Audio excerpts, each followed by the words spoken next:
Hello everybody, I'm back here at UK Games Expo 2025. I'm joined by the delightful Ronnie Renton. Delightful, delicious, lovely. We'll have some of that. Yes. Lovely, lovely. All good. There have been a ton of releases recently. There's a ton of updates coming out thick and fast from Mantic. I can't open an email without seeing something else that I'm being forced to buy. Forced to buy. Encouraged. The arm is up the back like that. That's what you say to the wife. Yeah. So we're here now to find out what's been happening with Mantic, where you're going, and what's coming up in the future that people want to see as well. So one of the big things that we've seen this year has been Halo, which was phenomenal with the pre-order. And has been going great guns since then. We're seeing the first sort of expansions beyond what people seen from the pre-order. Where's it going? Yeah, so I mean, obviously, like you said, Halo phenomenally popular. The IP's loved. I think the IP gets them there, and the gameplay keeps them there. I think the fast, fluid, rolling the dice, just very intuitive. A lot of people that never played a miniatures game or bounced off miniatures games have embraced it, and those hoary old buggers like us have been playing forever think it's a bit of fresh air and we can just pick it up and play. So big in terms of core game sales. In the first version of the game you get 4, I get 4, you get 4, that's our team, there's no army building. Then we launched the first product, which is War Games. Now if I want to Grav Hammer and you want a Spanker, it's not even, so we've introduced points. App to calculate, it's the army list builder, and a few Spartans with the weapon options. In July, the Banished. Yes. So this is now we're going to go player versus player. You're not Spartan versus Spartan. Now there really is army building choice coming in. You've got the elites, you've got the Banished. The Spartans have a range of options. So and we're going to launch the first 2 missions. One of the things that makes it unique is your guys respawn. So even if you get a kill, you get a victory point, I respawn. So the game is always balanced. We're going to fight the first. Training is over, soldier. You are now being deployed to a combat zone. You lose a Spartan, it's going to hurt. Okay. So we don't know if it's going to go down that way. We're definitely going to do these first 2 missions to try out. Do you like it where, when you get on top, you can stay on top, you're going to do some heroic turnaround, or the constant? Probably the answer will be a bit of both. Yeah. I mean, one of the things that makes the digital game, that PvP combat, constantly respawning, coming back in, trying to push back the aggressor, the flow of the game works like that, and it works brilliantly. Using that core dead zone mechanic is just fantastic, but the respawning changes gameplay dramatically because of it. It makes it less claustrophobic. If you make a mistake in dead zone and you lose 2 guys because you've got them in the same square and someone gets a rocket launcher into that square, you're now at a big disadvantage. I've taken 20% of your force away, with this one, you make a mistake, you lose a victory point, it respawns. Often if it's that way, you can respawn behind. It's not going to have a big game impact. So it means you can play a lot more aggressively, a lot more relaxed. You don't need to be quite so nervous. I was teaching the guys to play last year before Gamma, which was our first event with Bloody, and one of our, Blake, he tucks it behind on the first. What are you doing? Yeah. He said, I'm going to get it round and get a flank attack. I said, no, up on the top, knock some shields down. If you die, you're going to respawn. Yeah. You've got to get in, and bang, on off it went. So that's the joy of that, and that's still in there. In all the basic missions, it's there.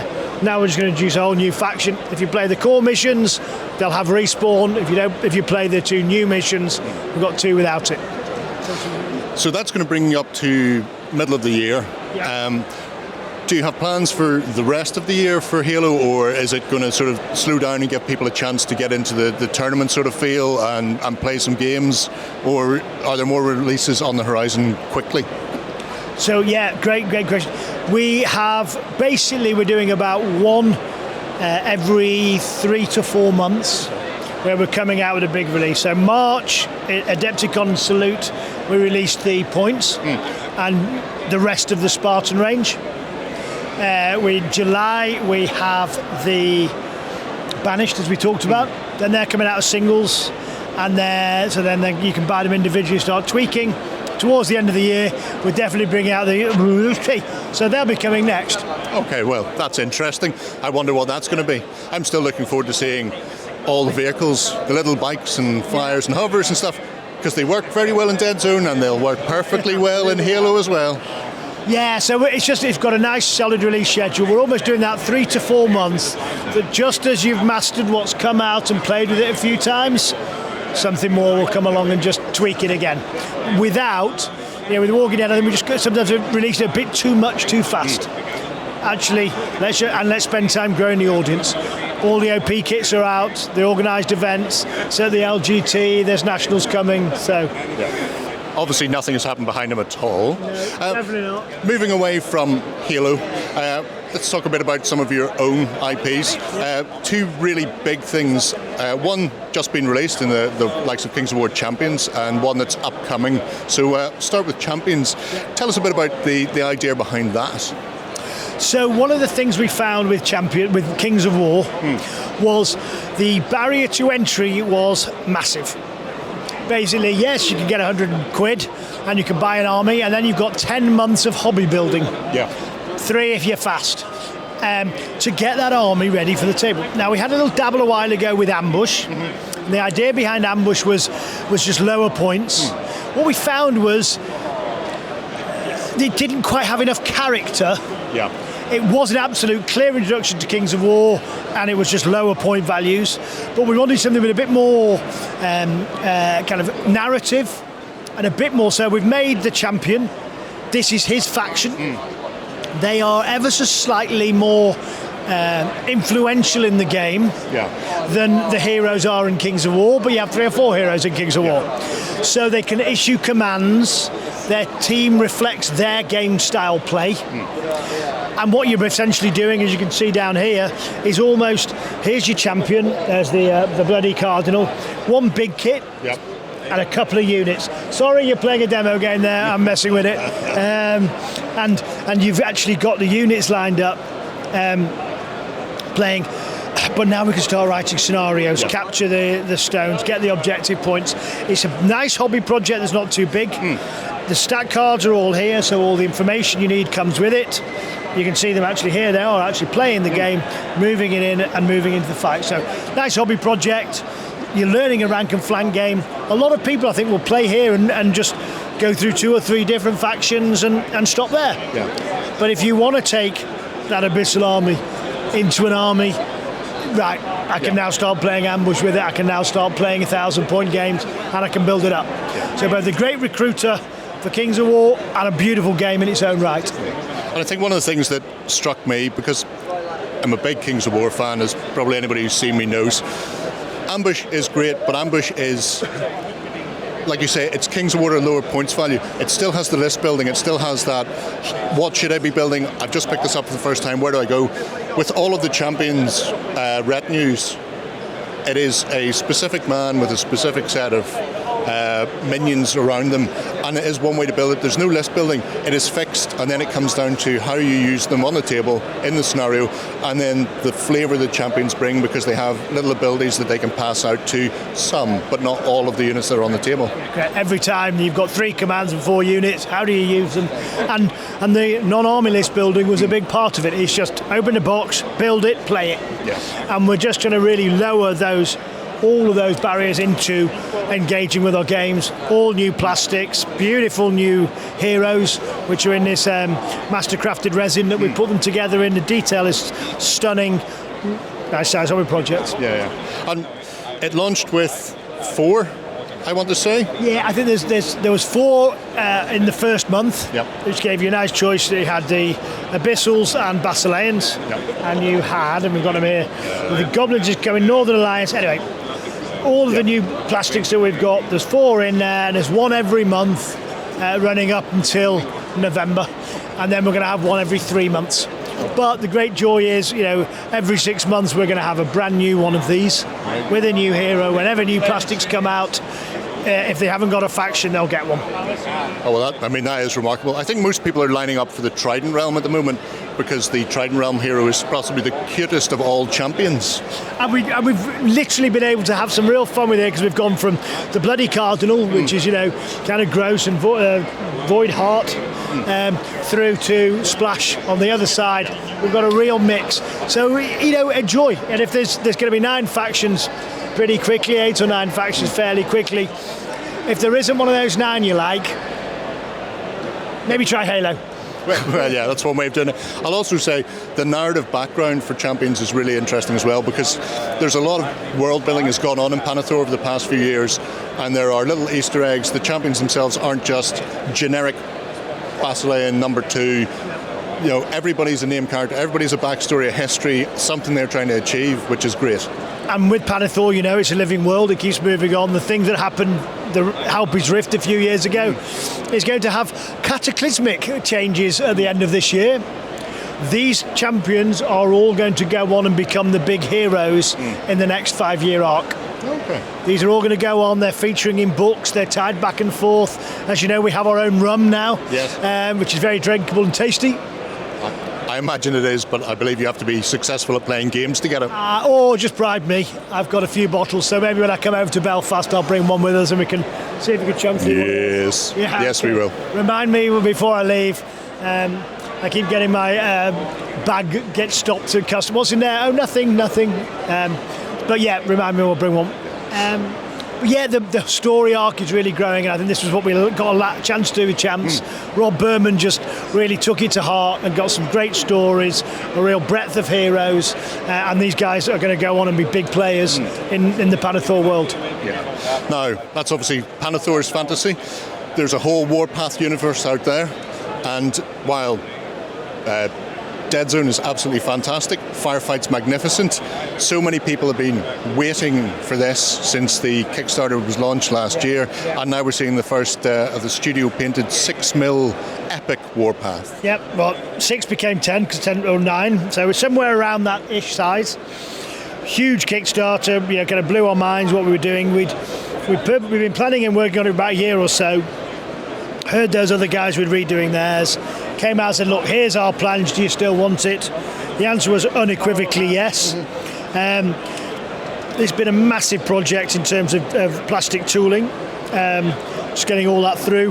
But we're now at the end. You've got Forge Fathers, Enforcers, Plague, Asterians, Nameless. There's 8 factions in total. And it's the first one where we've gone, you've got your plastic, which is the core of your army. Very slick, cool gameplay written by Alessio and Matt. And then you can either take your super heavies, which are the big things, and really give it character. Either we can make those for you, cast them in resin and send them out, or you can just buy the STLs and you can print them at home. Yeah. So if you want 15 of them, because some loonies will, you can do that. So we're really saying, look, however you want to play your game, come join us. We want you to come and play games with us. There's a couple of options.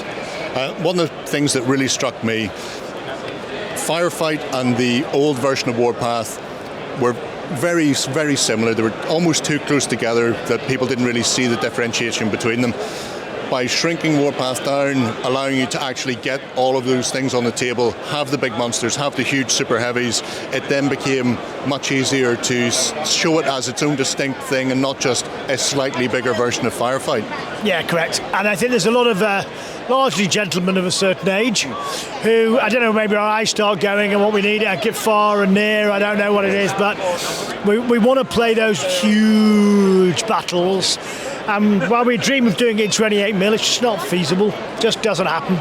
So by doing it this way, you really can have that huge battle that you want to have, 8 factions in it, so there's loads of choice.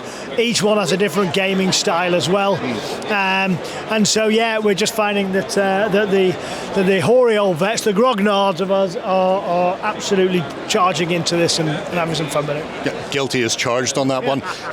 It's going to be shipping to Kickstarter backers later on this summer? Yeah, mid to late summer. The tooling has probably delayed it 6 or 8 weeks. It was just, we had 4 planned, they were sculpted. I think there's going to be something like 400 to 600 cavities, which you think because it's smaller, it's quicker.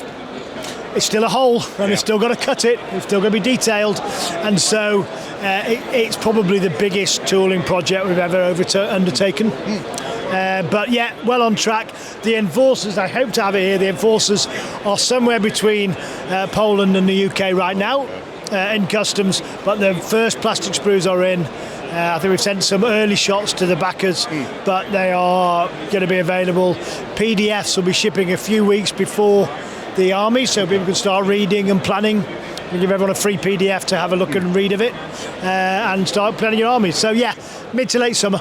Yeah, I'm really looking forward to that. And I was very good. I managed to restrict myself to 4 armies, although some of them are double-sized. Yeah, I said. So, very restricted. yeah, I thought so. Somebody has to be. Now, looking over your shoulder are a terrible bunch of assassins. Yes. And this is one that I think a lot of people want to know as much as they can. So how much can we know about Assassin's Creed? Yeah, so it's all coming now. So there is a bit of it. We've just got to put it out there and say, look, this is coming. Get ready for it. It's coming to Kickstarter. It is going to cover every single timeline, every single Assassin's Creed title. It is a board game. It's a play in the evening, appealing to the widest audience. I did look at miniature games, but there just isn't one, and I'd rather than shoot. I've always said if we do an IP, we're true to the IP. Yeah. And this is, you pick your timeline, and it's not by accident. Those are the first 4 you're going to get, and Assassin's Creed 1, 2, and 3, and Valhalla.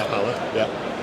And I've got to assassinate my targets before you assassinate yours, so I can be the best agent. And I'm going to spend my time either killing mine or really trying to stop you killing yours.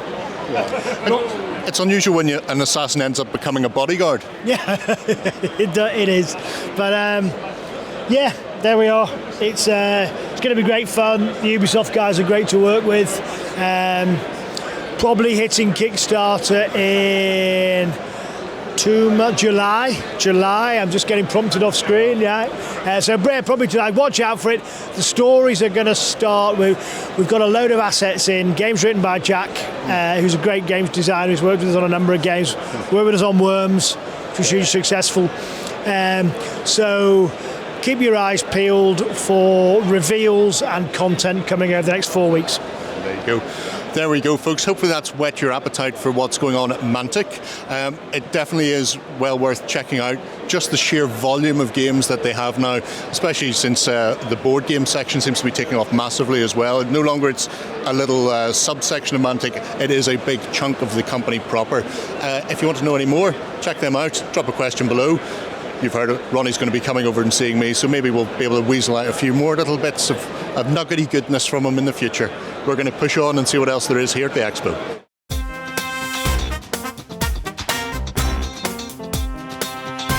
Hello everybody, I'm here at the Modiphius stand with Chris to talk about an upcoming game of mech combat. We call them hard bots. Hard bots is a fantastic name. Hard War. It started in Poland a few years back, and we loved it so much we bought the company. And what I love about it is, well, I love tanks and big robots, but it's a very fast-playing 6mm scale sci-fi game, and we've basically remastered all the vehicles. There's 9 main factions that are coming. And we've created a whole new range of scenery we've gone back to the farm. It's like Little House on the Prairie. It's a little kind of slightly sci-fi reimagining of the classic American farmstead. We've got all these unusual farm buildings and pipes and oil pumps and things. And that's a whole series of scenic sets. We've also got, pointing over to my left here, there's some defense sets and other kind of turrets and terrain. And this is really fast playing. The game you're seeing right in front of me now we've played about half an hour. Okay. It's 4 vehicles versus 4 vehicles. We call them elements. Really simple mechanics. When you're shooting each other, you're looking at the range between the vehicles. Let's say that's 14. The armor might be 3. That gives me a target number of 17 that I'm rolling. This has 5 dice in attack. I roll those. I'm trying to get a total of 17 across the dice. Right. And if there's any pairs, I do criticals. And then the opponent rolls their defense dice to try and cancel some of their dice. Hopefully I end up with one or 2 hits. And then in the quick play rules, that just reduces your element's damage. In the full rules, you actually reduce the damage track of different abilities. Right. I was going to ask about that because it does look like there are things to knock off there. And it has that classic mech combat feel without getting into the sublimely nitty and gritty of chipping away specific locations. So exactly, in the full rules you can chip away, and criticals actually let you the attacker choose which stat you have to reduce. So in the quick play rules we're developing, which is really about letting you play a small game very fast, like a 20-minute game, or I want to have a dozen, I want to have 2 dozen tanks and hard bots on the table, battling it out, and I can play that in an hour. So the quick play rules, you just have one damage track, but all the abilities still count. It's you've still got the granular interest, but things start dying a lot quicker on the table. So you mentioned there's 9 factions to begin with, which is great, having that sort of core of factions already put together. How expansive are those factions? Are people going to be looking at quite a lot of hard bots and vehicles per faction? Are there a small amount? We're looking here at a demo game, so presumably this isn't going to be the sort of standard game size. I mean, this is a typical game you could play as a 2x2 foot game, but it's really down to what you want to play, because it's also got solo co-op rules, so I can start as a little kind of unit commander and gradually build up my force, and the game is going to scale with you. What you're looking at is kind of 50 to 100 years from now, where it's not like Russia and USA and Europe. It's like big corporations with some kind of national interests, and there's lots of kind of company commanders who are doing it for the money. You might be paid to defend a little farmstead, as we've got here. You might be a big mercenary company being sent in to capture some oil fields or whatever. So, and the good thing is you can mix and match across the factions, because I'd say let's call them more like their companies' corporate vehicles. It'd be like, maybe it's, let's have some Ford and Volkswagen, on our team. And so you can draw on the different factions. Like in the Kickstarter we're launching in July, all 9 faction starter boxes are there day one. You're looking at about 8 or 9 vehicles, about £25 each. So it's a really good price for the factions. And then there's 3 different terrain sets, and then we're just unlocking, the only thing we're doing with this is unlocking a bit of extra terrain. So what we want to experiment with is like have all the value there day one for people, because the models exist, we've upgraded them, but we don't need to fund new models. So this is very much let the backers get involved and get some extra bonus content for them in the Kickstarter. And then the factions are, they're going to be growing with developing the storyline over the next few years. So the storyline's going to go forward in 50 to 100 year chunks for the next expansion. So we're going to be going off world and doing lots of other things. And we're going to be developing this new quick play rule set with the community. So the core book will have this kind of quick start rules just to get you playing really fast, because I don't want to have to read a 100-page book, but you can just read a few, like a dozen pages, get playing straight away. But then we're developing with the community the really fast play, bigger battles. Or, I just want a quick 20-minute game, and I have a satisfactory 20-minute game, not one guy, versus one guy. Yeah, I feel like you've actually got some sort of grit in there, but a bit of meat on the bone, so to speak. Obviously, vehicles, hard bots across the board. Does that mean no infantry at all? There is infantry in the rules. We're not offering them in the first range because we wanted to keep the offering really simple. We're in production on all the sets at the moment. But let's face it, everyone's got lots of, if you're into 6mm scale or 8mm scale games, not naming any of the big, other companies out, there's loads of great looking infantry out there. Some people just want to focus on the vehicles, so we're keeping it simple to start with, and then we're going to start bringing in very specific infantry sets later on. I mean, some people won't want to see infantry at all. All they want to see is massive stumpy robots and tanks hammering each other, so it's a good way of doing it. They've got the option there to expand down the line. You can also build your own. So it's got a the rules for it are about 3 pages, and it gives you all the rules to build your own big stumpy robots or tanks based on any other models you might have. So if you've got your real favourite models, you can bring that into the game. You don't have to use our models. And it started off as like, let's make this kind of miniatures agnostic set, a bit like we do with 5 Parsecs from Home, 5 Leagues from the Borderlands. So you can use this with any miniatures you've got, but also we've got these really cool sets that are at a really good price. I mean, the original sets were about €50, so we've halved the price using our own production. I was going to ask about the production. Are these going to be 3D prints, or are they being plastic manufactured, or how is it going about it? So they're beautiful resin production in the same factory that makes the Fallout and Skyrim and the Mass Effect miniatures that we make. It's our big UK-based factories, and it's, I think, we are one of the top 5 in the world in size. So really, we've got a fantastic team working down in Cornwall. So hopefully when people come along and see the miniatures at the show, when they see the quality of people. We've got a lot of people doing pro paint jobs on them to show off what the miniatures are like. I think you'll see what they're like. It's quality. I mean, one of the nice things we've seen recently over the past year, maybe 2 years, is that 6mm sci-fi wargaming has had a massive resurgence, and there's a lot of it about, and a lot of people who maybe they're not quite as mature in years as we are, but they're coming to it for the first time. They've never seen it. They've maybe come into the hobby via 28 or 32mm. GW is obviously a big influence.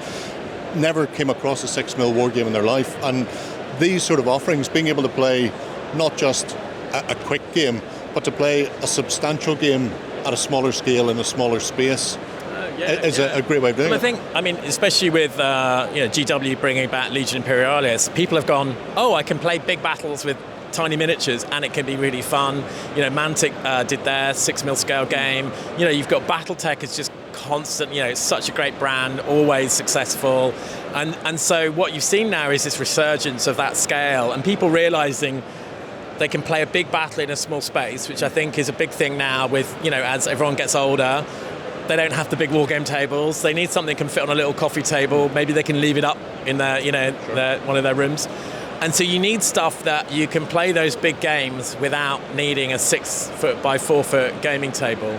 And I think that's why they're discovering this scale, and it's just got it's a really good place, because also I can carry it in a little tiny box. I don't need cases and cases to carry all the scenery around. So a leftover plastic container after a Chinese would probably fit most of that stuff in there, which is great. I also like the fact that the terrain has that hex-based look to it. You're not playing on a hex map, but if you are playing other games and you're after a bit of terrain, it's handy. Because of that resurgence of those games, there's so much great terrain. Gale Force 9 have got a really good train that's I think aimed at the BattleTech range, and Imperialis. There's so much cool stuff out there that everyone is making, that it's perfect timing. And we went for something completely different. We didn't want to do the big mega city type buildings. We were like, let's do some really cute little farm terrain, some little defences that all feels like it's in its own world. We've got Doug Seacat who's writing the storyline, so he's doing some fiction for us about literally set in the village, in this settlement, in this farming settlement, where one of the forces gets hacked and all hell breaks loose, and it's how the crews supporting the hardbots and tanks kind of fight back. I mean, right off the bat, I was struck by just how evocative it is of Love, Death, Robots. Yes. Where they had the mechs in a little farm, and it wasn't until the very end it pulls back and you discover they're in just a tiny dome on an alien riddle world. I mean, to be honest, that was, watching that show, was part of the good inspiration of actually that's such a cute idea about these, they're kind of mech pilots but defending their farms, and you've got all these little hidden weapons and stuff. So there was lots of ideas that came out of that, and then obviously looking around at what else was in the market, and we always like to try, I don't want to just do more of the same. So we were like, what can we do that's a bit different? And we wanted the farm, but let's make it a bit more sci-fi. And you've even got one of the buildings which has got a mech being repaired, and you've got a crane there. That there's all this little attention to detail that the team have put into it that just really makes it pop out. So you're saying it's coming to Kickstarter? Yeah, Kickstarter, I think it's 1st of July, and we've got a quick start that you can download in PDF for free, middle of June, and that's going to let you just try the game with any miniatures you've got, see what it's like, see if you like the quick play version. Everything's really good price. The rulebook is a beautiful little digest size hardcover rulebook with lots of new art by the same artist who does a lot of our 5 Parsecs books, and the rulebook I think is going to be £15. So we're trying to make it a bit of a no-brainer. Well, of course I want some little tanks. Yeah. It makes perfect sense to me. If you are at home, check out Modiphius' website. Go to the news, you'll find a lot of stuff about Hardware started popping up there about 2 months ago, I think it was. I first seen it. And you can also go to hardwarminiatures.com to sign up and get information. There you go. And if you are here at UKG over the weekend, then they can come to booth. Come and have a demo at the Modiphius booth. I can't remember the number, but it's the big banner in the sky, so you can't miss it. I believe it's 3529. There you go. So that may or may not be correct. You'll find out when you get here. We're going to push on and see what else there is around at the expo.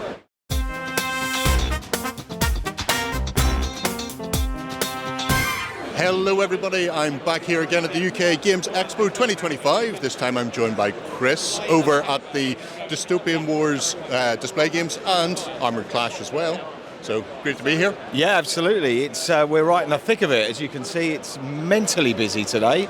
All the demo tables are chock-a-block. We're running demos of Dystopian Wars, the new edition, which is out in a couple of months. So this is the first opportunity for people to try out the new rules and see what's great and what we've changed and updated. So they've been super busy all day yesterday, and this morning is proving to be just as busy already. I quite like the fact that you've gone with two different Dystopian Wars tables. You've obviously got the classic fleet battles in and around the icebergs, but then taking all the aerial elements and adding clouds and the like in and around them. Even though it's exactly the same game, it just looks like a whole other setup for it, which is great. Yeah, and it just shows how versatile the game is and how many different types of encounters you can have while you're playing it. So, and the clouds look great, and they're a real draw. Well, I mean, it's so much more fun than having to deal with just empty skies, little wispy cotton wool bulbs. Now we've got air, we've got sea. Obviously, Dystopian Wars doesn't make it to land itself, but Armoured Clash fills that gap quite nicely. It does. The Judges' Choice to 2025 award-winning Armoured Clash is a 10mm scale land combat wargame, and again is proving super popular. We've now got 5 of the 8 factions out, and the rest will come out towards the rest of the year. At the end of the year, and then we'll have the full 8 factions ready, and then we'll be looking at reinforcements throughout 2026, which will be good fun. Yeah, I know John's looking forward to getting stuck in and painting the Imperium. In fact, he's already done a couple of test schemes of those, so that's the next on the horizon for us. Now we've got a couple of big studio armies. All we need is to start butting heads on the tabletop, really. Exactly, yeah, so again, we're running demos of that. We've got full range of Armoured Clash and Dystopian Wars with us this weekend. So yeah, come and pick up whatever you want. Yeah. Well, we're going to leave you there because I'm sure you're busy enough and people will need to have rules queried and answered. So enjoy the rest of your weekend. We're going to push across here and start pestering some of the Wayland staff instead. So I see here a Sam. Go for it. Hello, how are you, Sam? Not too bad, how are you? I'm very hot already, and I expect it's going to get hotter again. So what have we got here today then for Wayland? Here we have the Gundam Build and Take. It's a free come sit down, build your first Gundam. They're all entry grade kits, which means you have no clippers, no glue, nothing like that. They all pop out with your thumbs, and they're easy to build. Anyone from like the ages of 6 or 7 can do it, so it's kid friendly, and you get to take it home and you get a cool model at the end of it. Well, that is spectacular. How many kits have you brought with you for this? Because I imagine we've already got a full table here. The show's not long open, and this is going to be going on the whole weekend? Yeah, this is going all weekend. So yesterday we did over 200 kits, and we bought a lot, and you get 6 per box. So we have hopefully enough for the entire weekend, but it's been really popular, and it's just been a lot of people having a lot of fun. Yeah. I see behind us the wall of Bandai then. So obviously these are an entry grade kit, but they do a whole host of kits beyond that. What sort of a range have you got? So we bought high grade kits, which are like your standard sort of GW style kits, clippers, they're a bit more advanced. And then we've also bought master grade kits, which is that one next step, which gives you like posable fingers, that kind of like dynamic posing. And then we've also got real grade kits, which are a mixture of high grade kits and master grade kits in terms of master grade detail, but shrunk down to the 1/44 scale for high grade kits. And then on top of that, we have bought a couple of the big boy kits, the perfect grades. Right. And these guys, I can't get this one out, but these are the ones that John absolutely would kill for. So these are like your creme de creme. These are your top of the line kits. So these have mixtures between like springs, metal parts. They're more complex. They have like water transfer stickers. They start to really up the detail on these models, and they're at a bigger scale. Yeah. So the standard size kits are like 1/44 scale, and these go up to like 100 and stuff like that. So the scale varies. I mean, it is a spectacularly comprehensive range that you've got here. Obviously, this isn't the full range that you have there. No, we have a hell of a lot. So we've got stuff ranging from the Figure Rise series, which is more of your like traditional sort of anime, stuff like that, like One Piece. We then also have the ranges that are like the Dinosaur Islands. So that's more like your dinosaur kits, and they're like the skeletons and stuff on the inside. So we have a wide range, and being like the largest retailer of Gundam, we have a lot. So how do you select then what you're going to bring to something like this? Because Wayland Store, massive, possibly one of, if not the biggest wargaming and hobby retailers in the world. You've got a limited amount of space here, but you've still managed to get a lot in. Is there much, I assume there's a ton of planning goes into exactly what you're bringing and where it's going to go? Yeah, it's a lot of market research. It's a lot of looking at what sort of stands already here, what can we bring that's different, and what can we bring that we've got that's a bit more unique, and what stock we have that other retailers may not be able to provide as much of. Yeah. So there's a lot of research and planning that goes into this, and it's all thanks to our marketing team doing a lot of research and planning on what we want to bring. Yeah.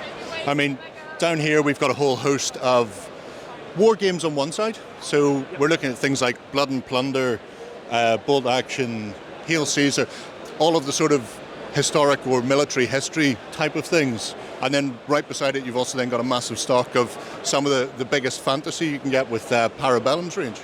Yeah, so I think from us, like the idea was that obviously we've got a lot of, as you said, a lot of Warlord, a lot of historical style miniature games. And when it comes to like the Conquest and Parabellum, in terms of like crossover, I think there's quite a lot of crossover with historical war games over to Conquest and more of your sort of traditional kind of fantasy style games. The rank and flank. Like the rank and flank kind of stuff. That gameplay style suits probably quite nicely with how historical gamers like to play. Mm-hmm. And then we've also got, as you said, we've got obviously Star Wars at that end as well, and Atomic Mass, games. Yeah. And that's just your general like Star Wars, Marvel. Everyone loves Star Wars and everyone loves Marvel. So. Well, I mean, they are two of the biggest IPs in the world, so I don't think you can get too many people who wouldn't at least stop off to have a wee look. Is that Andor? It is indeed. See, from the Andor show that everybody loves, including me. Not as good as the Bale and Skull show, but you can't have everything. It's one of those things. But then you go from the war game to the more hobby, the more family-friendly hobby again. There's a lot of the IPs are coming in there again, but you've got a whole ton of Lego. Yeah, so one of the main drivers of bringing Lego is the fact that UKGE is obviously family friendly, and there's a lot of people coming with their kids, coming with family members, and everyone loves Lego. So we tried to get a nice range of like Harry Potter, Star Wars, Super Mario, Wicked. You know, trying to hit as much of the how do I put it? As much as people enjoy, if you will. So yeah, trying to cover all the bases, so it doesn't matter if you're here with a bunch of. Well, I'm not sure what the Lego ages are these days. It used to be 9 to 99. I don't know if that's changed these days or not. But yeah, being able to go in there and go, here's something for 9, 10-year-olds, then here's the Lego Technic for your teenagers, or here's Star Wars for absolutely everybody in sight. Yeah, we just wanted to have a variety because Lego is one of those things where any age will enjoy it. So like people who are like mum, dads will enjoy it, like grandparents, stuff like that can enjoy it. So anyone in the family can sit down and just help build and get involved. Obviously, the big hitter then, Games Workshop, there's a few aisles of that. So we've got the Old World, Age of Sigmar, 40k there, and then a few more bits and pieces around the other side here with the likes of Warcry. I assume this is a big seller for you. Yeah, GW, as I think everyone can imagine, is a big seller. There's always something from Games Workshop people want, whether it's Necromunda or Underworld to 40k Age of Sigmar. There is a lot of stuff that people enjoy, and we try and bring a wide selection. And as their range increases, our selection choices increases. So. I mean, that's the other thing where you're just going to start to have to drill down into exactly what you think people are going to need. And I suppose a lot of the time, if you bring it, you want to sell it because nobody wants to have to pack up again at the end of the weekend. So. Yeah, that's true. So what we've tried to do is try and look at bestsellers, not just from ourselves, but also from GW's website. Yeah. Try and like cross-reference and see what things people are looking for. And there's been, obviously, the marketing team have done a bit more research in what units, what sort of boxes are more popular, what characters people like, and then try and do a mix. So we try and bring like the popular units and flavourful stuff, things that we think people would always like orcs, goblins, that kind of thing. So hopefully we've done a good choice. If you look down there, Justin, you'll see the board game aisle, which is understandably packed. Yeah. Obviously, UKG is renowned for being a hub for board game enthusiasts. And with so many different board game companies, obviously, here at the show, I assume there's a lot of overlap, but here again, you're trying to show as much of a diverse range as you can from what Wayland have. Yeah, it's trying to show that board games are for everyone. It's not just like a niche for certain types of people. It's everyone can enjoy it. We've tried to bring kid-friendly board games. We've tried to bring your traditional, like, you know, your big ones like Manchester Madness, stuff like that. So we tried to keep it as diverse as possible. Yeah. Finishing off towards the end of this stand, some more war games, some of the more recent ones as well, the likes of Warcradle Adventures from Corvus Belli and Infinity, obviously brand spanking new on the market. How's that been going down for you? It's been going quite well. There's been a lot of people that have come up to the till and said that they've been enjoying Warcradle quite a bit, and they've been enjoying the gameplay style for it, and they really like the miniatures, so that's always a plus. So, and obviously Infinity as well. Infinity is a classic. There's always a load of cool stuff for Infinity, and we've always had a good relationship with Corvus Belli. So, I mean, one of the nice things is seeing these sort of games. Obviously, a lot of people will know Games Workshop. They'll know 40k, fantasy, whatever it happens to be, but some people may not be aware of things like Weird, which is about to get a new edition, so this is a nice time for people to see something new, something different, and then go, oh, I might try that out, I might bring it home just to build and paint it, and then get involved in the game that way. Yeah, so our thought process with Weird was if we bring a lot of the core sets, so a lot of the core crew sets, and kind of bring one from each faction, because as you said, the miniatures sell themselves. They've got fantastic looking miniatures, and it's got a very unique gameplay style. So you play the entire game with a deck of cards. You can cheat, which is very rare in a war game. You never want that, but you're actually allowed to cheat in this game, and it's got a lot of unique flavors and unique art styles to it. So it sort of draws people in. Yeah. And one of the things is obviously if people are here at the expo, they can come and see what you've got. Plenty of room for people to get around and grab bits and bobs, but they can always then just go on to the online store and grab things there as well. Yeah, so we've got, obviously, this is just a very limited selection of our stock. We've got a massive amount of stock and ranges on the website that you can get. We offer, obviously, up to 20% discount and free shipping of over £20, so you get a lot of choice. And there's the reward points as well. Yes, and you get loyalty points, which is always good. Everyone loves a good loyalty point scheme. And I know I do. It helps pay for so many things in the long run. In fact, the more I buy, the more I save. That's how I look at it, and nobody can tell me different. There's also Kraken here with their delightful mats, and I see Tobias lurking in the background, so I think we'll have a little chat with him if he's free. Thank you very much, Sam. Thank you. Cheers. Hello, Tobias. How are you? I'm good. I hope I'm not interrupting. I'm just searching for some customers, some products. Yeah, hi. But I see you're here once again, getting a whole rake of mats out for people's card games and board games, that sort of thing. Is that the main focus you've aimed for this year? Yeah, that's the main focus for this year. We bring also the gaming mouse pads and some canvases over. Yeah, and next year I think we come with a full range booth here. Yeah. The canvases we looked at last year, they were absolutely superb. If you've not seen them lurking up there, Justin, you really should go and have a look. How have they been going? Because that was relatively new for you last year, wasn't it? But they seem to be selling. Every time I looked around, there were people who were buying the canvases, or they were buying the postcards, that sort of thing. Yeah, it's running very well. And the gaming mouse pads were very famous. We were all out of stock for a lot of motifs already. So yesterday was very good. I mean, that's what you want in life, is to arrive and then not to have to worry too much about bringing stuff home with you because it has sold, which is always a good sign. I see you've got what they call the laminated book of dreams. Is that a selection of the things that people may see here or perhaps get off the website at home? Yeah, correct. So it helps a little bit to find what you like, and you don't have to dig through all the piles. So it's more convenient for the customers. How do you select what you're bringing to Expo? Because obviously you can't bring everything. Do you just try and cover as much as you possibly can, or This year it was selected by Wayland Games. Okay. And next year I will make a plan and bring my booth set up here so that we can promote it much better. Yeah. We have an all wall system where we can hang all the canvases and like storage boxes that are our tables at the same time, so we can display a lot of stuff. I mean, we've always liked seeing what you bring.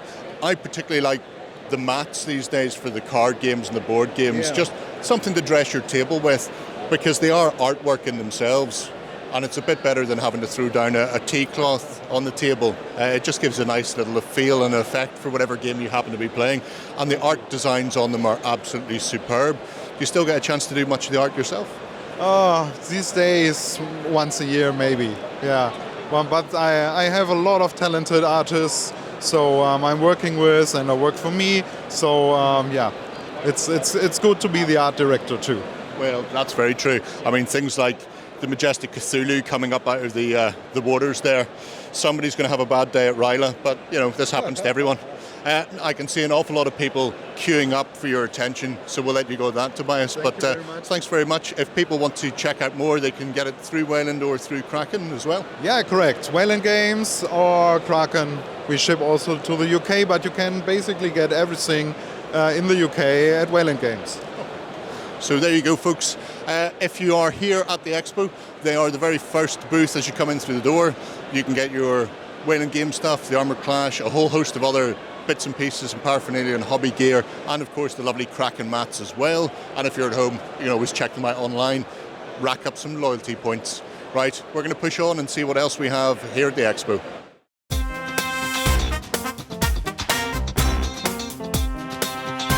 Hi there, folks. I'm here with Ross and Will from Atomic Mass Games. Oh my God, it's so nice to see you guys again. It's good to see you too, man. You guys are having so much fun here at the event and stuff. Yeah, I think it's your first time here at the UK. First time here, yeah. So this is my first UK GE.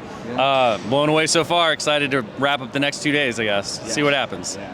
It is very, very cool. And we are standing in front of, right now, Star Wars Legion, because you guys have been going through something of a like renaissance with the game, bringing it back and sort of like updating things and revamping the rules. You're bringing new hard plastic models and all that kind of stuff as well. But for anyone who is a big Star Wars fan and wants to know a little bit more about what Legion is, can you sort of talk us through the sort of like vibes of the game? Totally, yeah. So you kind of covered a lot of it, right? So with Star Wars Legion right now, we're dedicating all this time for this awesome refresh. So we're giving it all new hard plastic, updated rules, kind of a streamlined way for a modern tabletop gaming, right? So if you really want to play those Star Wars moments where it's big battles in the field, kind of that Star Wars Battlegrounds feel, like from the movies, that kind of stuff there, it's a good time to get into it. We have these new boxes coming out in the fall. We kind of a whole new revamped way to jump into like the Rebellion or Clone Wars, that kind of stuff there. So it's a really fun time to kind of get right into it. Yeah. I was going to say, one of the things is if you've been playing Battlefront 2 at the moment in this kind of like massive resurgence, seriously, back right? in. Oh yeah. If you want to play that out on the tabletop, you want to do Battlefront 3, just play Star Wars Legion. I think it's a really good way of doing things. You're talking about things like different eras and stuff like that, and you've got different starter sets coming. Can you kind of like walk us through what kind of starter packs you've got coming up for sort of later in the year? So we've got 4 different packs coming out. So there's going to be one for the Classic Empire and the Rebel Alliance. Those are going to come with all new hard plastic sculpts, new commanders. You're going to see a new Vader. You're going to see a new Luke. Love it. Oh, well, shit, new Luke, right? Yeah, he's got the yellow jacket from the end of Episode 4, which was his main look in the Marvel Comics run that spanned the bridge between 4 and 5. So it was really exciting to be able to get that look for him and kind of update him. In the original starter, he was in his Empire Strikes Back like jumpsuit after he goes and confronts Darth Vader. Felt like a weird look for a guy who's always leading battles, right? Like it's a very iconic look for the moment, but we were like, all right, how do we get it more into like battle clothes? And so that was our solution. So it was pretty fun. I did so much edge highlighting and updating on that old Luke sculpt. I did so much sort of extra work, and I was like, oh my God, I have to put too much shading in. It's really weird. So it's really nice to see the new one, and I love the new poses. The new Darth Vader has such a really cool commanding look to him. So like dominated battlefield, he's so much taller than all the rest of the stormtroopers as well, which is always cool to see. Oh, totally. And then going to the Clone Wars too. So we have the new Galactic Empire. So you're going to be seeing Obi-Wan Kenobi hanging out with those new ARF troopers. And hello there. Yes. Oh, very much hello there, right? And then as he goes against General Grievous, we have this new streamlined Grievous. I'm actually painting one up right now. It's very tight, very fun. So you'll see a lot of droids on that, and it's going to be pretty fun. We're stoked where that's going to be going. For those people who are Legion veterans, so maybe people who've played with the original core boxes or the stuff from the Clone Wars and things like that, how are they sort of like looking at the new version of Legion and sort of where you're going with it? How do they jump into this and sort of continue playing? So same thing. So in the fall, they're going to have all these card packs. We're going to have unit command packs and command card packs, so they can get those. And those are going to be a way to kind of get their faction up to speed. Cool. Of course, you can get the rules right now on our website with print and play. But of course, having those nice official cards is really good. So you'll be able to get those right alongside the launch when those box sets come out. That way that new players can get in and old players can feel like they're ready to go. Excellent. When it comes to the kind of development of the game and sort of how it's changed for you guys over the years, what were some of the things that you've kind of like tweaked and tightened up with the game mechanics to kind of like bring your version of Star Wars to the tabletop in Legion? Yeah, so the refresh and kind of the redesign of it, right? We wanted to make sure that we were still doing justice to the original core of Legion. Legion's been a very popular game. It has a very robust community. The game systems themselves are really solid. So this new edition isn't really like a complete revamp, right? It's not unrecognizable from the old one. What we really wanted to go in and was to adjust and correct some of the player complaints with the game. We wanted to open up some design space for future development and things like that. So the biggest changes really are the battle deck has changed in terms of the missions that you play. And the primary change that's probably the biggest is that in the original version of Legion, a lot of the missions scored at the end of the game. So you had to play all 6 rounds before you started scoring victory points. That led to an experience that we saw over and over again with players where committing early was bad, and you wanted to really kind of play cat and mouse until round 4, maybe, but mostly 5 and 6. And then you would dive in and you'd get all the action kind of all at once really quick at the end of a 2 hours long game. And we wanted to make sure, we really wanted to see those battles and that excitement come earlier in the game. And the best way to do that from a design perspective typically is to have dynamic scoring. So we've accelerated scoring to happen earlier in the game, which means that you as a player are incentivized to you have to commit something. Now you don't have to fully commit. You can obviously play the delay game, those kinds of things. But if your opponent gets on those points, you have to respond in some way because they will eventually outscore you, right? Yeah. And I think that adds for me as a player, I think that adds a really interesting level of tactical strategy to the game where you're like, okay, do I push forward or do I wait for my moment and do everything I can to make up the deficit that I've built? So that was a big one. The other one that we did is we changed the cover system a little bit. So cover used to be a flat -2 to any of the hits that came your way from an attack. Because it was such a hard-coded number, what happened was there were 2 things. It was very easy to ascertain whether your attack would do something or not because you could just do the math. The math was very simple and easy to figure out, right? It's just 2. That created problems that we discovered because one of the big things we wanted to bring this new version was larger squads. Okay. We wanted to take the game from kind of a low skirmish war game, where you had 20-some, 30-some miniatures on the table, and really make it the Legion that I think people envision, right? You talk about the Battlefront 3, massive armies. We think of the Battle of Hoth, we think of the battle on Scarif, those types of things where we have big forces clashing. Proper combined arm affairs kind of thing. Right. Exactly. And so in order to do that, what we discovered is that the dice math had to have a way to expand and contract. It had to have a variability to it. What we did is we turned cover from a flat -2 to a saving roll effectively. Okay. So now, depending on the number of hits, if you have cover, you'll roll a saving throw for cover, and then you get your normal saving throw. And this means 2 things. It means that we can make bigger squads and they don't blow out the dice math. It also means that once you have a smaller dice pool, you actually are more effective because one of the emergent strategies in the original game was you kill 2 or 3 troopers from a unit, and then that unit can't do anything to you as long as you're in cover because the math just simply says you can only get 2 hits. I ignore 2 hits. Good game. And that was, that's also something that's it's a little off of what you want the player experience to be. You don't want people to be like, all I have to do is do chip damage to you and then you can't do anything back to me. We want to see these squads going all out. You want to see those moments where that one trooper, we all have those experiences in tabletop. That one trooper defies the odds, wins the game for you, and then you have to give him a special paint job and a name, right? It just becomes a thing. And forever you always tell the story of Jim, the great clone trooper who won the battle of whatever. He's got it. Exactly. So we wanted to make sure to bring that back in. And then, of course, we went through and we did a lot of rebalancing on the units. We updated some of the core units from the original part of the game, both in sculpt and in rules. So it was a lot of that stuff. So it should hopefully, all the core components that we felt made Legion are there. The command card hand that players use to determine priority, to determine order control, the random order draw when you don't have assigned orders up. And then, a lot of the stuff with like army selection and building, you still have your core choices, your special forces, those types of things. Tokens typically work the same. There's some streamlining there. So there's a lot of cleanup, but then there were a couple of core fundamentals that we shifted. We didn't change, but we moved the kind of the way in which they worked in order to open up the game into this new experience that's larger, hopefully more exciting, hopefully a bit more fast-paced, but still has that Legion essence at the end of it. It feels like you've been able to kind of solidify your vision for what Legion, what you wanted Legion to be, and sort of bring that to the tabletop and distill it in these new sets and all that kind of thing as well. I will say there's loads of really fun customization things coming up for you guys. I love the set where you can do your own little Jedi General and stuff. You don't even know yet. You don't even know. It's going to be so fun. We've got these 4 kits coming out that are like the way to build your own character and do your own thing. Yeah. We literally just finished doing a whole staff challenge for building your own stuff there. So you're going to see some stuff where like the Jedis, hey, you want to do a single blade, double blade. But even then, like with the droids, we had the tactical commander droid. So we had that new like 3-leg droid that's kind of new to Star Wars, which is cool. So those are going to be really kind of fun to like really kind of level up that and bring your own version of how we like building miniatures to Star Wars. So you guys have got some really fun stuff coming up for Legion, loads of things to look forward to throughout the rest of the year. We've been talking about it over and on Tabletop quite a lot, sort of showing off things you do. You previewed at Adepticon and things before that as well. Hopefully we'll be diving into a little bit more with you guys later in the year. Maybe that would be fun. Dive into those start sets. It's going to be fun. Oh, good. That'll be fun. Yes.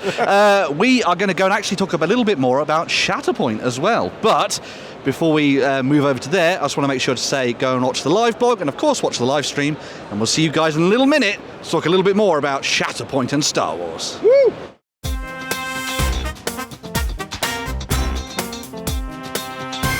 Alrighty folks, back with Ross and Will, and we've moved over to the Shatterpoint zone here with you guys at the UK Games Expo. As someone who is a recent Shatterpoint convert, I have moved over into the wonderful skirmish world that you guys have done. I managed to paint up Vader and his clutch of stormtroopers in the course of an afternoon and get it ready for the day afterwards for my games. Oh, it was so good. A little bit of dry brushing. Perfect.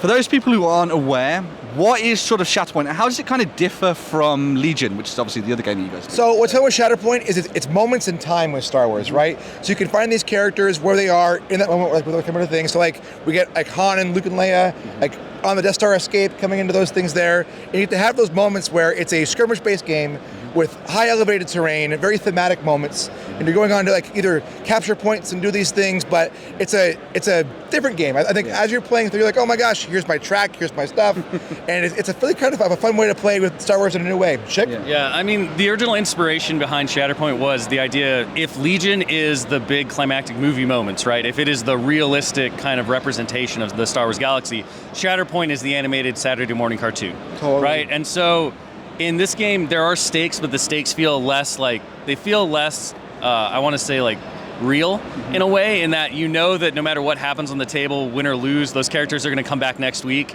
and they're going to have more adventures. So it's really high octane energy. There's a lot of movement.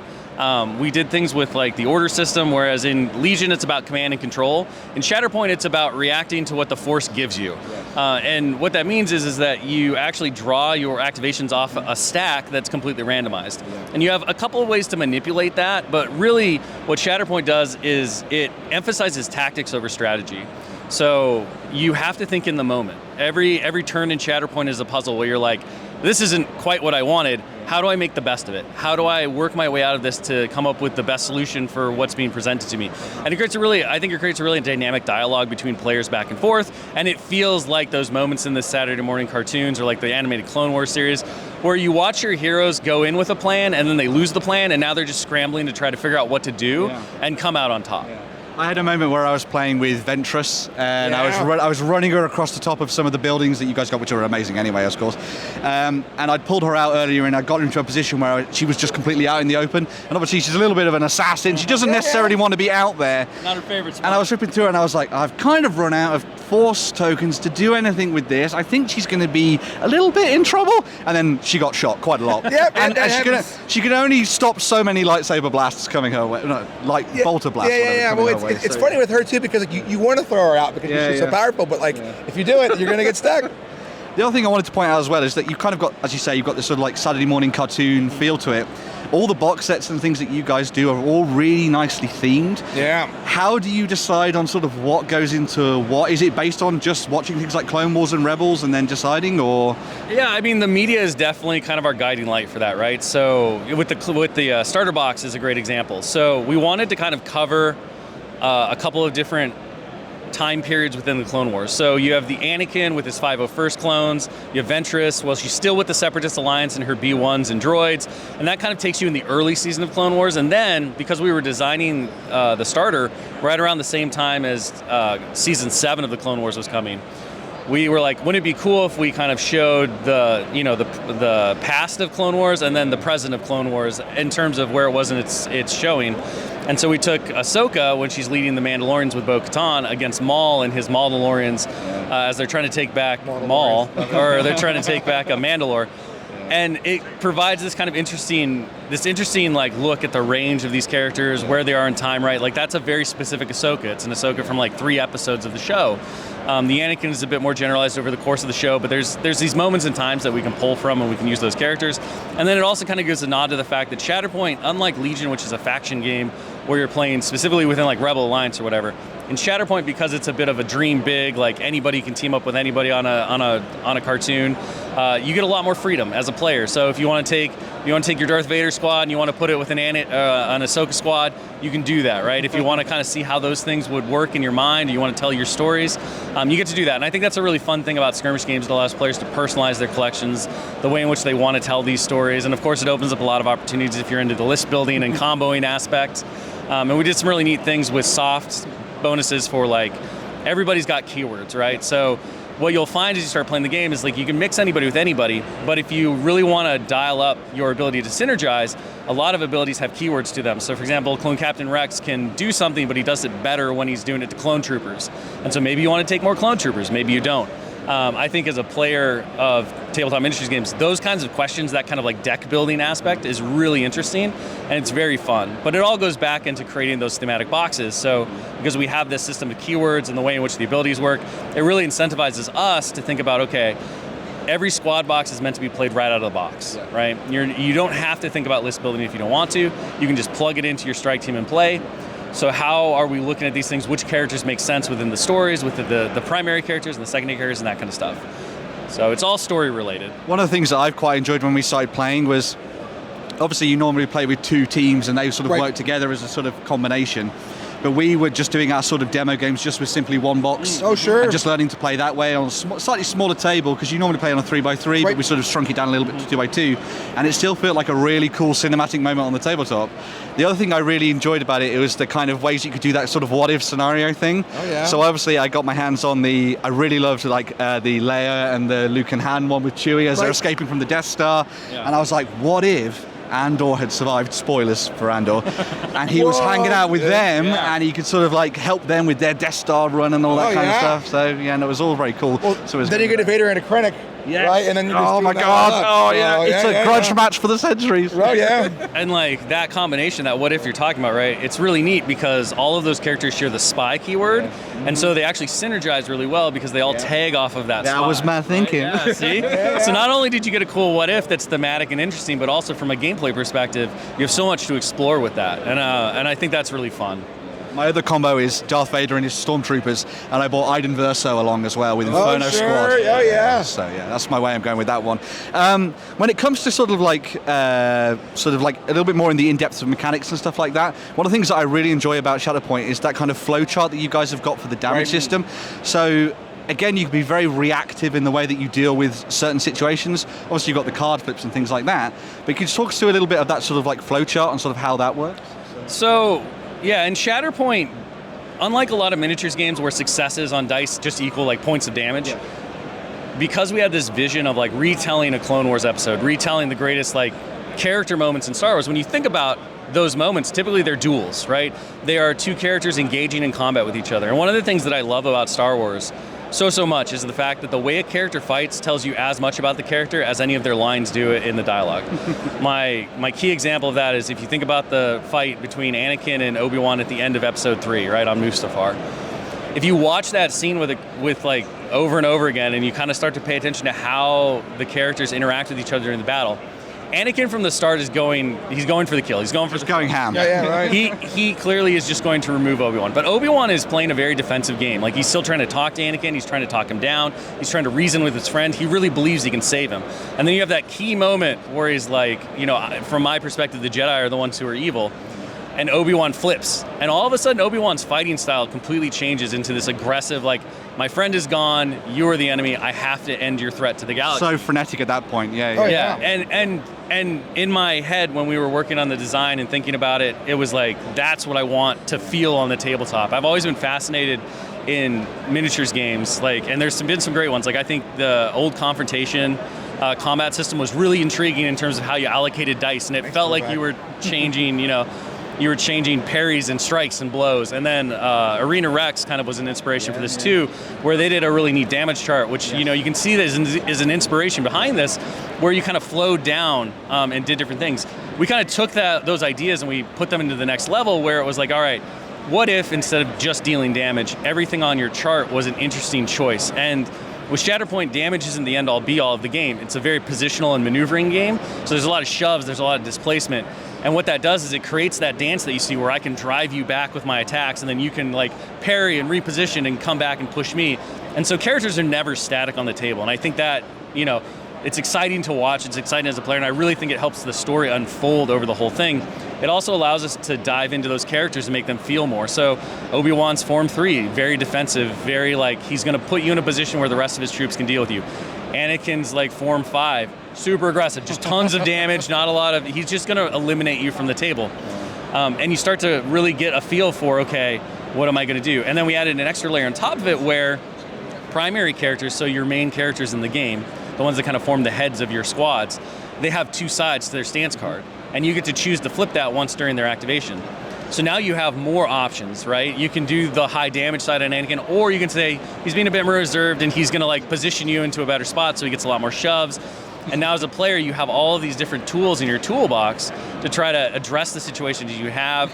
And I love how it makes combat feel visceral. It feels like you're there, and you can watch the story play out. So that was a big win for us, and I was really excited to see players love that when the game came out and kind of talk more about it and get into it. Yeah, it was a really interesting element of it that it took me a turn to sort of grok it, and then I was flipping the cards over and looking at the different ways it all worked, the switching up of damage and sort of what happens when you defend as well. Right. And it all felt really nice, it's flowed really well. Well, and then what's neat is too is as it's happening, you're picturing, oh, that character would do this, and then you're talking and you're getting them in positions, you're doing all those oh my gosh, I gotta get a picture here as we're doing this stuff, right? Yeah. So as I said, Vader walked across the board and was like, hold on a second, I can just carve my way through all of these guys. And he did.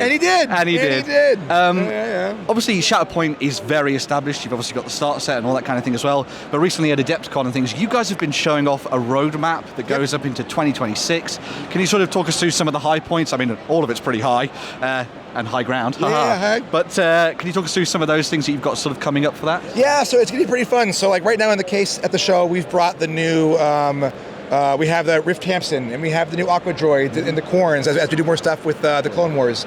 And then we've got things like the Delta Squad from Commando. So as we get on that, you're going to see more of these characters coming out. We've previewed off some Baylan Skull and some stuff with... Baylan Skull. Oh, totally, right? And so you're going to see Morgan Elsbeth, you're going to see more of those from like Ahsoka and things like that. So as we kind of get there, you're going to see more of these guys come out. And then they also just dropped the new key operations stuff too. So you want to play more thematic ways to play. A lot of there. We have the new Galactic Legends coming out too, so you can kind of play that one character versus all kind of thing. So along with the miniatures, we have a lot of organized play and stuff coming out too. We also previewed a bunch of tournaments. So we have the new tournament kits coming out too, with new cards, new posters, things like that. So it's not just the minis, which are also a lot coming out there, but if you want more ways to play, kind of too, you want to play in store, play at cons, you can do all that. Our grand tournament season just launched as well. Cool. So we're gonna have a lot of that going on. So it's gonna be fun. And as you see more of these minis are on the way, it's gonna be neat. Yeah. One of the things I quite like about the sort of structure of the normal games of Shatterpoint, which kind of feeds into the idea of tournaments and stuff, is you do that kind of 3-game arc. It's the best of 3 sort of system, and that works so well in stores. I've got a store near me that's running tournaments. I'm getting things painted up. I'm going to start joining in, and I'm going to enjoy the process of going through all of that and having some fun with that. I think my Shatterpoint collection is going to grow extensively over the next year or so. There's so many fun things coming down the pipeline. I need gin and all that kind of stuff. It's going to be very cool. That's going to be next. Yes. So if you want to come and play a little bit of Shatterpoint, or you want to come and play some Legion, you can always come over to here. It's in Hall 3, I believe. Yeah, Hall 3. Hall 3. So you can come and check it out. There are banners and all sorts of things all over the place. Come and get some demos. Have some fun with both Legion and Shatterpoint. The miniatures are gorgeous. And we shall catch you guys in another video very, very soon. Watch the live blog. Watch the live stream. Comment down below. Bye for now.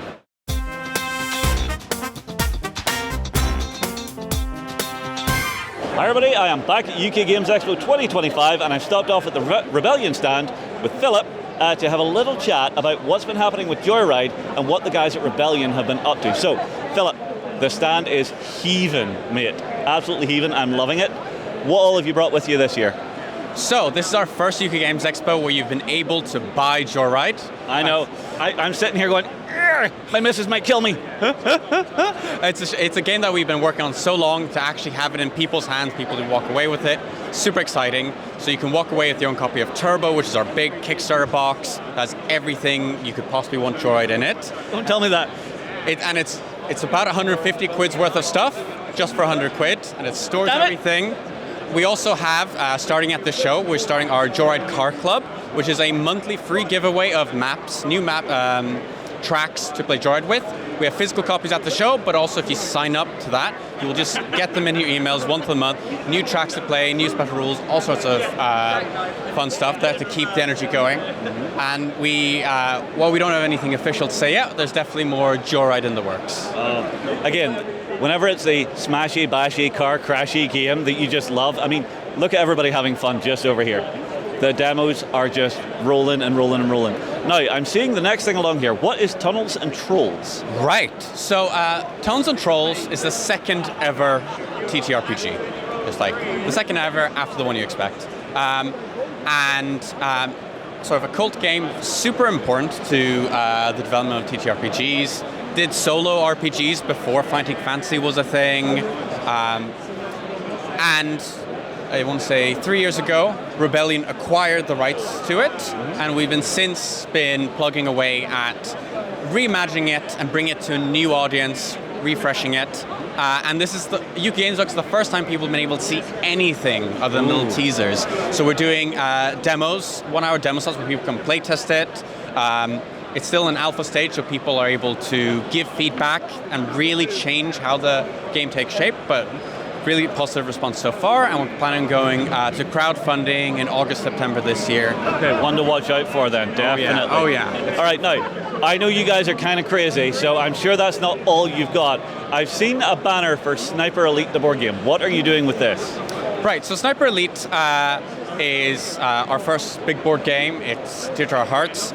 We're finally reprinting it because we've been out of stock of the main game for a little while. We've been out of stock of the Eagle's Neck expansion for a long time and been out of stock of the deluxe upgrade kit basically since the first Kickstarter. And we have people every show harassing us for it. So we've caved, we're reprinting them. It's on GameFound right now. Oh, okay. And you can get all those really quickly. They'll deliver in around August if people want to back that right now. Alongside that, we have 2 more expansions coming for Sniper Elite. One of them is Operation Kraken. Now that's another Eagle's Nest style map pack that has a double-sided board. They're a little bit more different than the other ones. So on one side you have a more open map, but you have vehicles that the defenders get to jump into and drive around and hunt down the sniper with.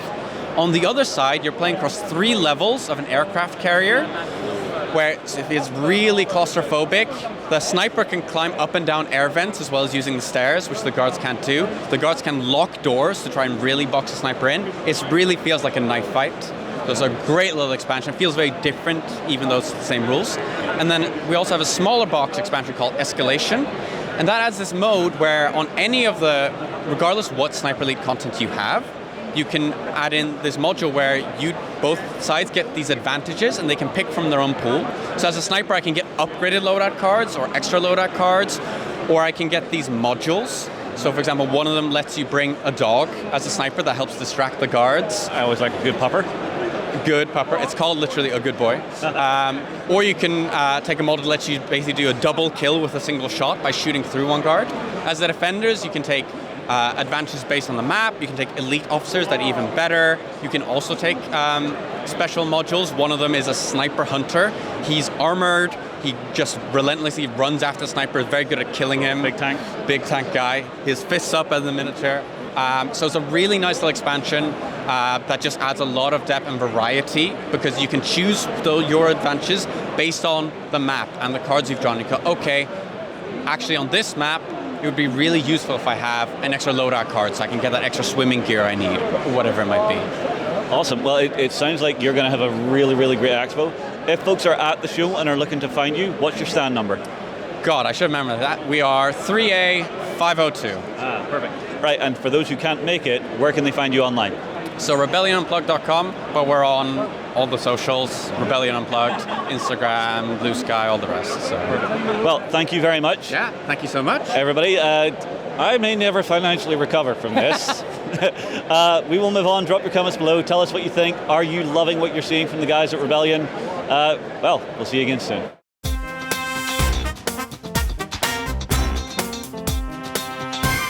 Hello there folks, we're here at the UK Games Expo. I'm here with Josh Beppler, and we're going to be diving into even more Star Wars because it just seems to be the season for it. And we're going to be talking about the Mandalorian Adventures. So this one's pretty cool. I've been looking at some videos of this online and sort of learning a little bit more about it. A little bit of solo, a little bit of co-op and all that kind of fun, all set against the backdrop of the Mandalorian show. But for those people who aren't aware, what is the Mandalorian Adventures and sort of how does it work?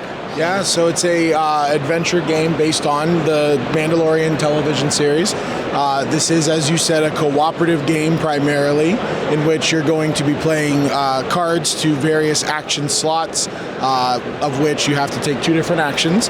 And most cooperative games, as you're probably familiar, the good guys go, then the bad guys go, and they take turns.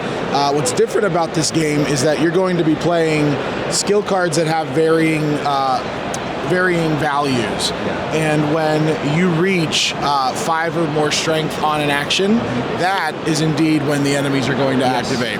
And so the players have a ton of autonomy of when the enemies activate, when the bad stuff's going to happen, and so they need to make choices and cooperate together to make sure that, hey, I've got a ton of high cards. If you can keep the piles low, I'll be able to get out of this jam that I'm in. And so the show really inspires collaboration and teamwork and going on these adventures in which you've got a ton of bad guys coming after you and you've got to find ways to save your skin. We also, in the base game, and so we covered Season 1 in the base game, and there is a few extra surprises. You're going to slowly unlock content in that. We were really, really diligent about making sure the game felt accessible right out of the box. And so your very first mission, some of the rules are either put into a guide deck where you're going to unlock new cards as you play. That's going to introduce new rules, new types of cards, new event cards, just new things that you don't have to learn up front. Yeah. We want you to be able to know the basics and be able to play the game right out of the box. Then we're going to slowly introduce the more complicated content for you. You're going to have a couple of hidden envelopes that have some more content that you're going to unlock. You unlock an optional hidden trader mode pretty early on in the process. Okay. Yeah. And you had alluded to, you can play this completely solo, where you smash 2 decks together. It's just something that we think offers a ton of replayability in terms of 4 distinct locations you can play on, and then taking it a step farther, you do unlock mission sheets that, and this is a promotional one that we had from, that we're giving away here at the show called Triple Threat. This will be coming out on our website in about a month. It will be our 10th free mission that we have released for the game. And these mercenary missions, what's really unique about the system is you can lay them on any map in the game. Oh, okay. So there's 4 distinct locations in the base game, there's 4 new locations in the expansion, and these mercenary missions can be played on any of those maps. And so when you combine the different locales with all of the different missions, the math comes out to something like over 70 different combinations that you can play. Talking about the base game, we have 8 characters that are all pulled from Season 1. They all play very differently and distinctly. We've got varying styles of play where, the Mandalorian just has a ton of weapons at his disposal. Grief Karga is more about that underworld connections, right? He's going to smooth talk his way out of problems. IG-11 is he never hesitates to take damage on himself if it helps him, eliminate a bounty. Does his Saki style carry through? It does. He's a blast to play. A lot of when we demoed the game last year here at the show, everybody seemed to love IG, and it's like, I can hurt myself and do this really cool thing, to the point of like losing in a few instances. So a little bit of risk management with him. We've got Berg, who really benefits from having enemies in his space. And so everybody plays a bit differently, and you get a lot of variety in those characters. So we carry that into Clan of Two, where again we're going to have the brand new box. It's going to cover season 2 of the show, and that's going to have 4 new characters, 4 more locations, and the characters in this one are some really, really highly requested characters. So we're introducing Ahsoka Tano. Yes. Love Ahsoka. Boba Fett makes his appearance in his daimyo form. Yes, indeed. He's got out of the back to tank for this particular effort. He is ready to roll. Yes, he's back. One of my favorite missions in this box is you actually have to strip away all of his armor and weapon cards, and they're put aside. And so his goal is to reach the Razor Crest.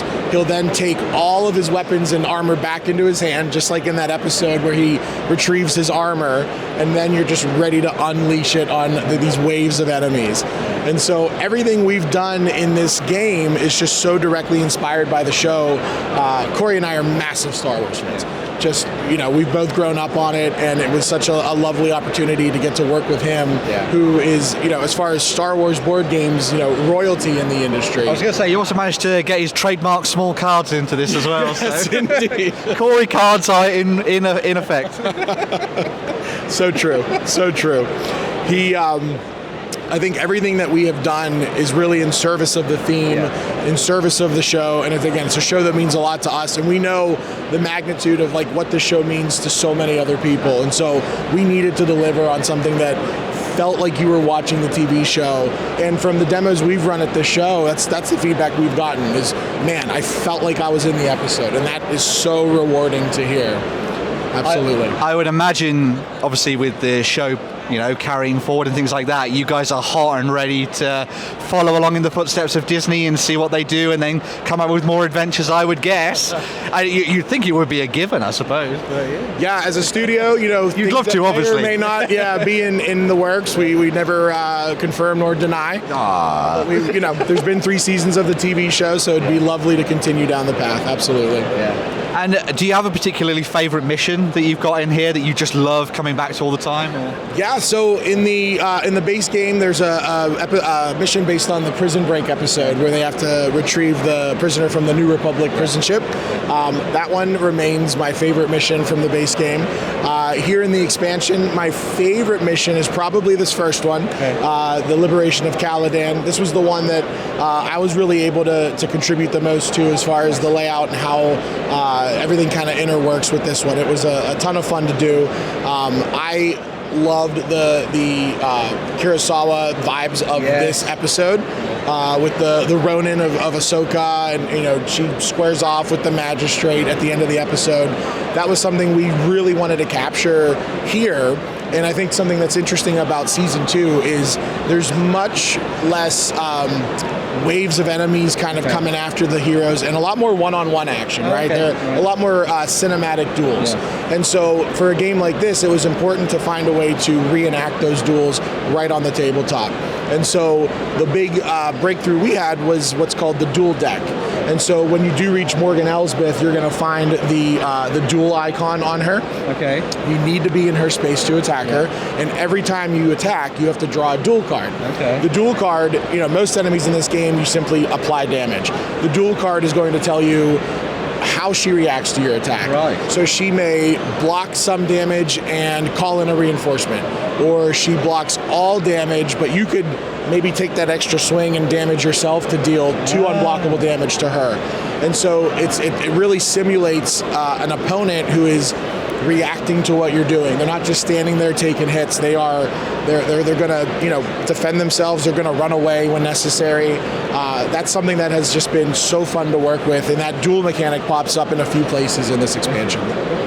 Oh, I'm in love. I'm so glad to hear it. I think I might be diving into a little bit of the Mandalorian adventures myself in the near future. As I say, I've been watching a bunch of videos. Rob is shaking his head behind the camera because I've just been going, Star Wars? More Star Wars. I want to play more Star Wars. It was very awesome talking to you, Josh, about the game. It sounds absolutely fantastic. It's really fun, obviously, that you've got the base game, and obviously the expansion for people to dive into as well, and fingers crossed, more stuff in the future as well. There is no depths to where this can go, I suppose. So yes, very, very cool indeed.